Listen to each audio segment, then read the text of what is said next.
Hi, and welcome to the Opinionated Bitch. I am your fabulous drag queen host, Prince Electro Diamond. And today, in addition to this being a special Saturday version of the Opinionated Bitch, this is my return after about 2 weeks. I was having some problems with my feet. And the holidays came up, Thanksgiving, so I wasn't able to live stream as I am today. With that being said, let's get into today's topic, which is rent-controlled housing and the housing market. Now, listen. I understand people's plight and people's pain when they're talking about how rent is too damn expensive, because rent is too damn fucking expensive. If you're living in anywhere, it's ridiculous.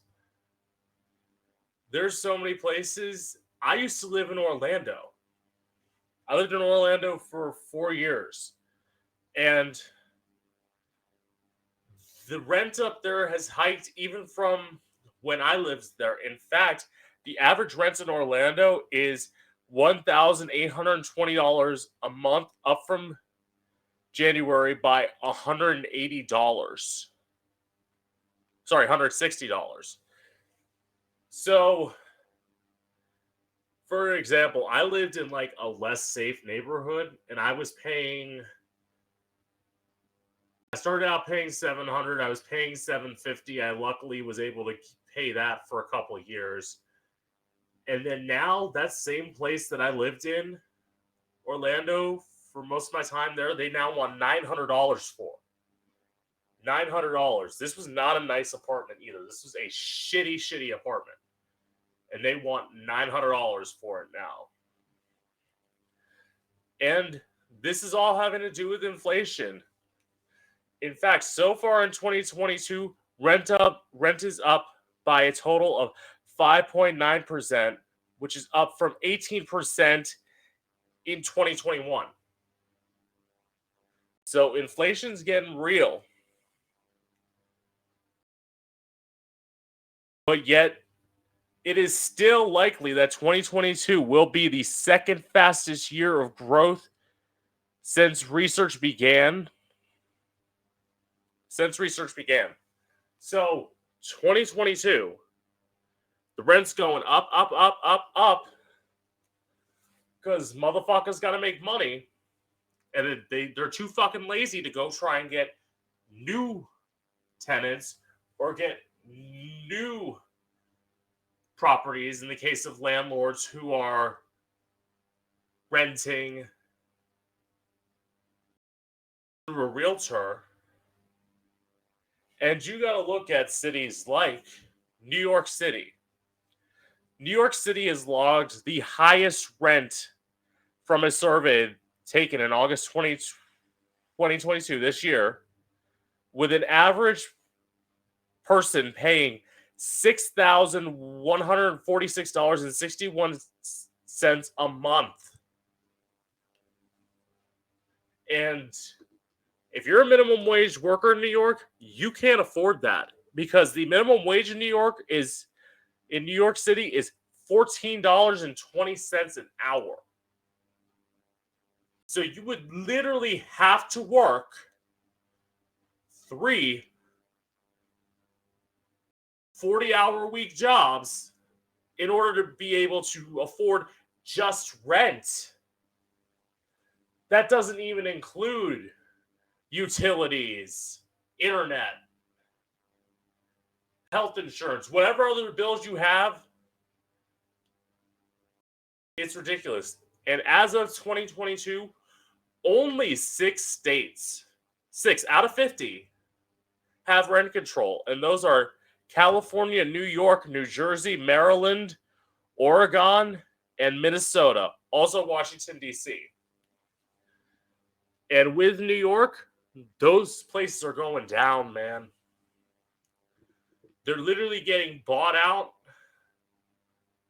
by corporate landlords who are literally going in and taking all of the rent-controlled housing in the area, buying it up, trying to kick all the tenants out who are in the building so that they can corporately control things. And I saw on the news recently that there was a story where someone went into a showing for an apartment. They didn't even see a person the time they was there. They walked into the apartment, toward the apartment themselves,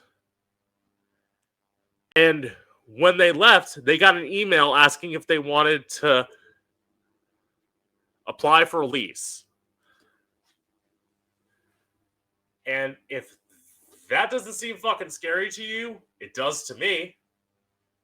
Because that means to me, when you're already paying a ridiculous amount of money for rent, and when you need something fixed, who the fuck's going to fix it? I know from having shitty experience with landlords. And I was dealing with people, and there were times I couldn't get them to fix things in my fucking shitty apartment for like 3 months. There was a time, like, I was living in an apartment, and I couldn't get my landlord to fix my fucking shower head. I literally had to take showers by buying a bucket, keeping it underneath the tub spout where all the water was leaking out, had a cup, and I had to sit there and cup myself down to get the soap off of my body. So you're going to tell me that I should trust a landlord that I don't even meet? Fuck that.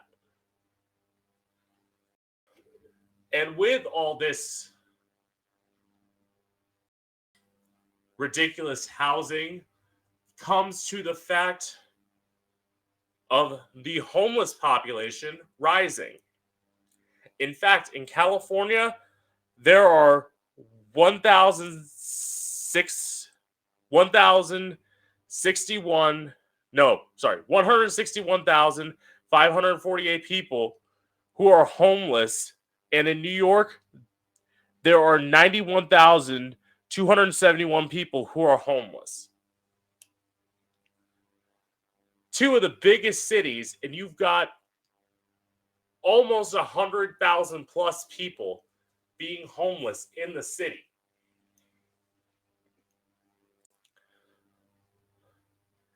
And in fact, approximately 17 people per 100,000 people experience homelessness each day in the entire United States.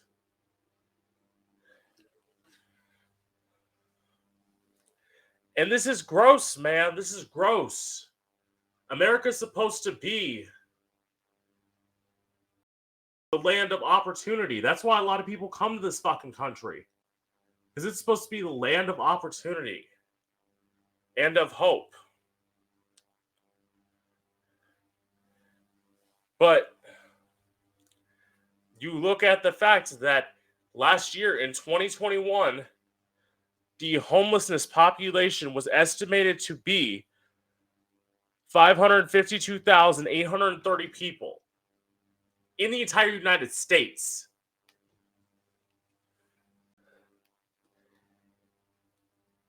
We can't get anything done. We can't get anything done because you've got corporate politicians who are constantly being bought off by real estate developers, and you've got people who are struggling. That's what we have in the United States. We have people who are fucking struggling. This economy sucks. This economy literally runs on the fact that Everything is for a profit motive. So anyone on CNN, Fox News, MSNBC, or any other news outlet telling you that the reason for inflation is because of wages is lying to you. The reason for inflation is because corporations want to make all that money. As I've said before on this show, corporate profits account for 54.9% of a company's net index, and wages account for about 4%. So those people want to keep making money. And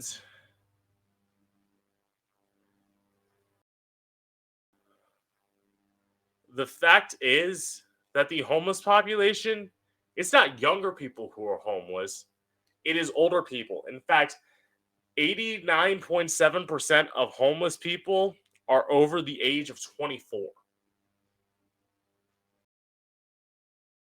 So you've got people busting their ass working, and eventually they wind up homeless because every year some lazy ass landlord just feels that they can raise your rent $50, $100 because they want more money. They want money, money, money, money, money. And politicians let them get away with it. In fact, our PAC, a realtor PAC, contributed to 35 Senate races, 19 Republican, and 10 Democrat. The rest would be independents in 2020. And our PAC contributed to 412 candidates in the House in 2020, 218 Democrat, and 194 Republican. Listen, we have to overturn Citizens United. I mean, you have to do that, and you have to ban corporate lobbying in the halls of Congress. Because, as I've said before, when you have politicians being allowed to take money from corporations, they ain't working for you. They're working for them. And listen, I understand the approach of communists to say that rent should be free, housing should be free, but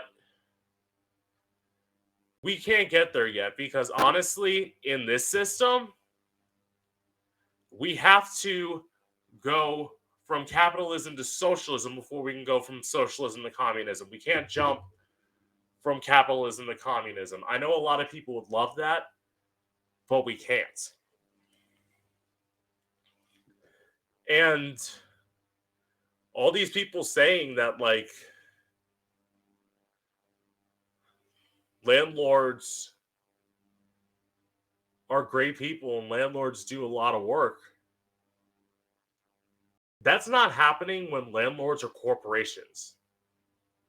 Because all corporations want is to take your money. As I said, they want to take your money. They don't want to, like, actually help you. You're an inconvenience to them. And in fact, in a lot of cases, corporations will purposely make rent so high that they will jack up the price of rent. And by having vacant properties, it will actually help them to charge their current tenants more money than they're charging them when they move in. It's not right.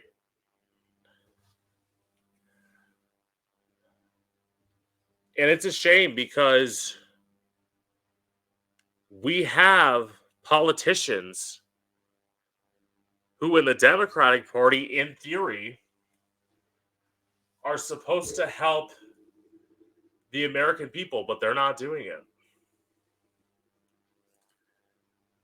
I shouldn't say all of them, but most of them are honestly working for big corporations.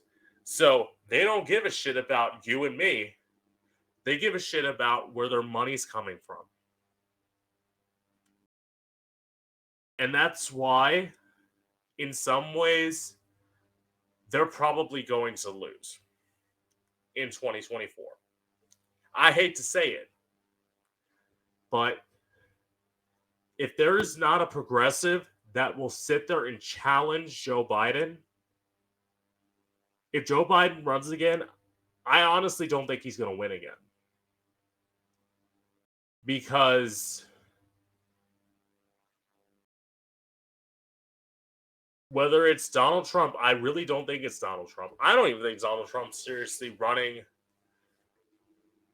to be president. I think he's running because he's trying to hide from getting arrested for all the laws that he broke when he was president the last time. But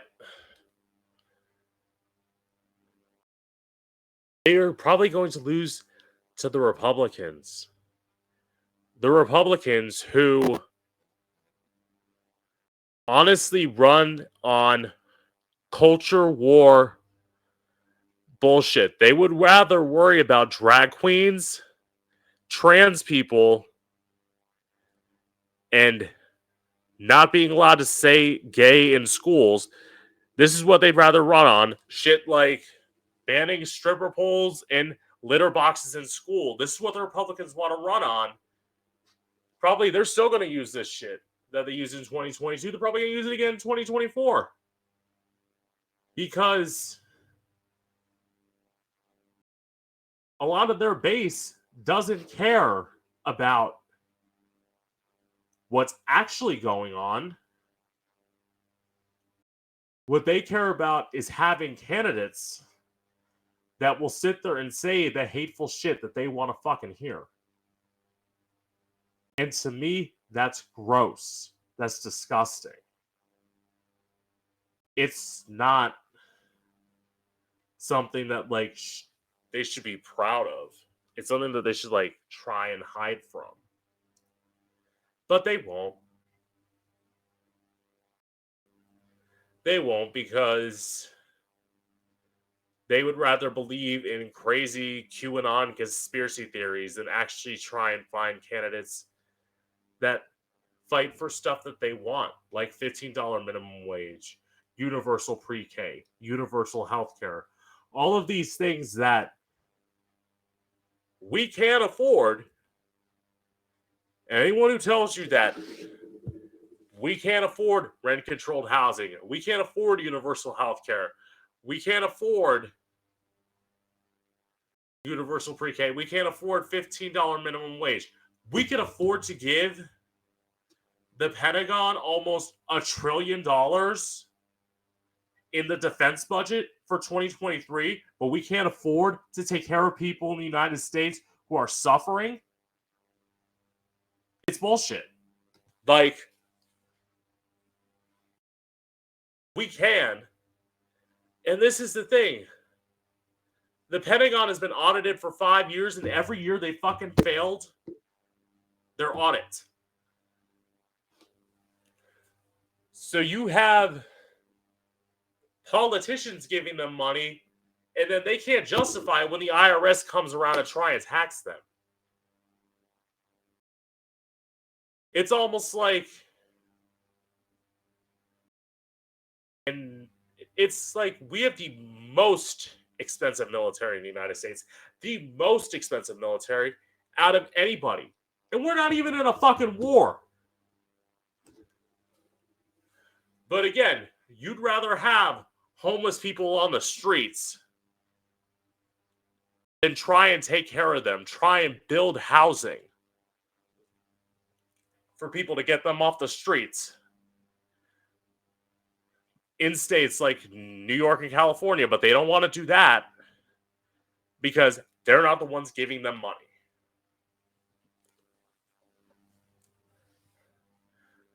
Politicians anger me. It makes me honestly want to run for Congress.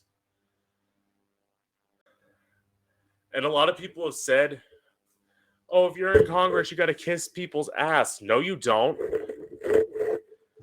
You just run as a progressive and don't fall in line with what they want.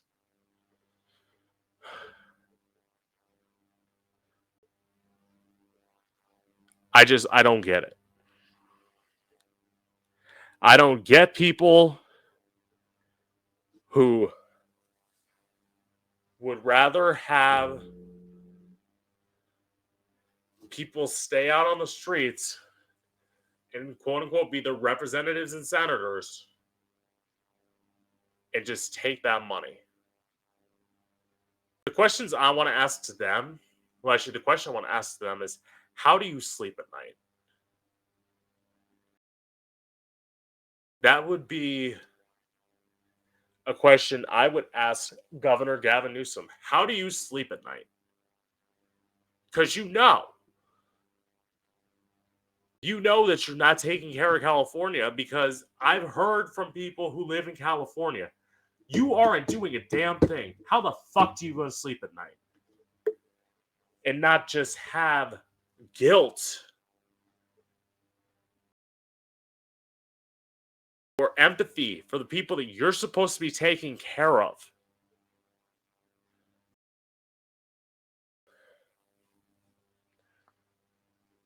It's like, where are you?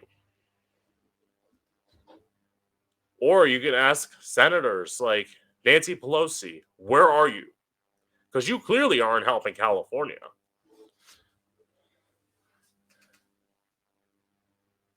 You're clearly just out there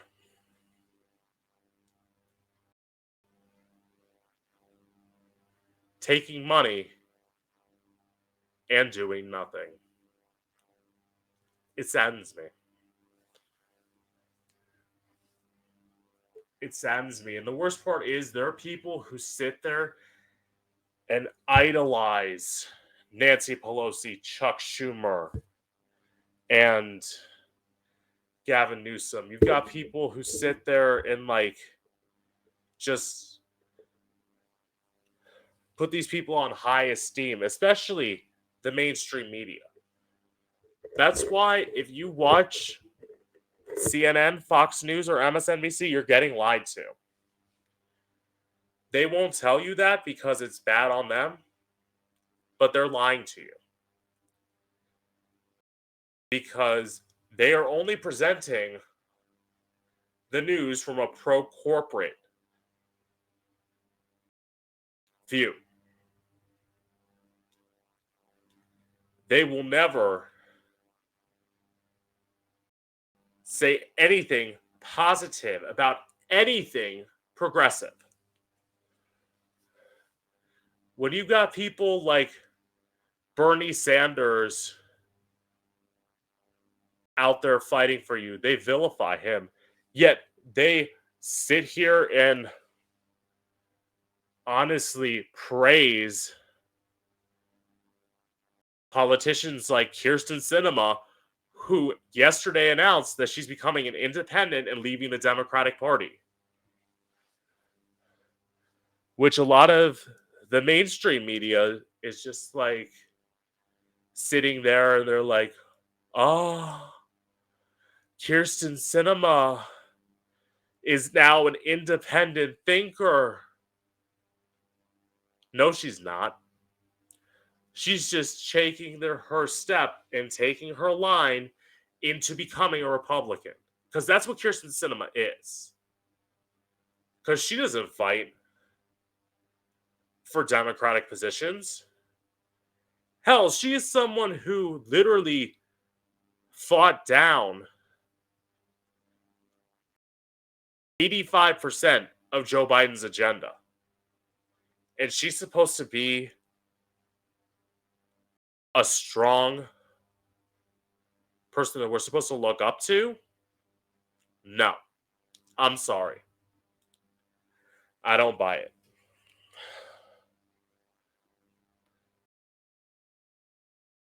And with that said, I could go on and on